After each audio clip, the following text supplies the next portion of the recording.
morning, madam. My name is Li Sheng and my metric number is S48412.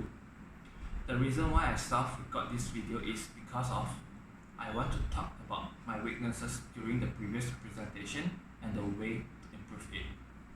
First and foremost, my weaknesses during the previous presentation is I'm too nervous, and this caused that I can't remember the point that I had prepared before. Second, my speech lack of fluency is due to lack of practice.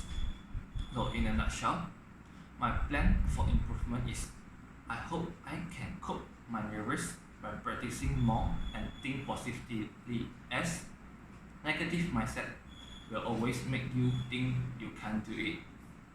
Besides, I would like to start using English during a conversation with friends and find a place to practice in front of a group.